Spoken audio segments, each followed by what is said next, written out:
There is a moment you rarely speak about, the moment the mask first touched your skin. It was soft then, light, shaped like the version of you the world wanted. You didn't put it on out of vanity.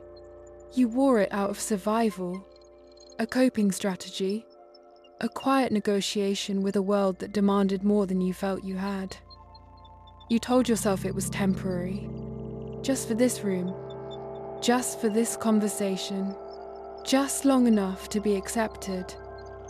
But masks are hungry things. They feed on applause, on approval, on the small nods that tell you, stay like this. We prefer you like this. You felt the first tension when your face no longer aligned with your expression, when smiling became a kind of muscle memory disconnected from joy, when agreeing felt safer than speaking. This is where psychology meets myth, in the space where pretending becomes habit, where habit becomes narrative, where narrative becomes identity. Cognitive dissonance whispers, if I act this way, maybe it's who I really am, and the mask tightens. Subtle, invisible, adhering not just to skin, but to belief. In my universe, we study beings who forget their original faces. They wander with expressions they didn't choose, crafted from the expectations of others.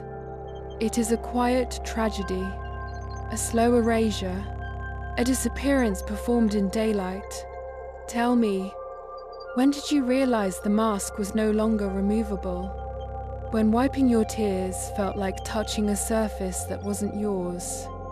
When the voice that came from your mouth sounded rehearsed, even in silence? The mask is not evil. It protected you once. It built bridges. It bought time. But you outgrew it long before you dared admit it. There is a way out. We call it the softening. Not a breaking. Not a ripping. Just warmth. Warmth from honesty. Warmth from small truths, said aloud. Warmth from sitting with someone who sees you glitch and doesn't flinch. The material loosens slowly, like ice turning back into water. The edges lift. Your real skin beneath remembers its texture, its temperature, its freedom. Identity doesn't return all at once.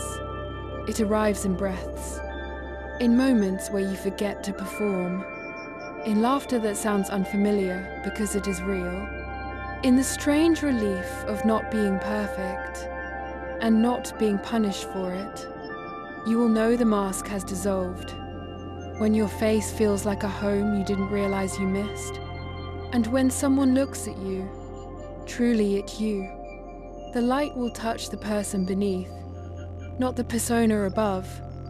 Remember this, the mask was a chapter, not the whole story. You are allowed to change authors. You are allowed to rewrite the character. You are allowed to return to yourself. End of transmission.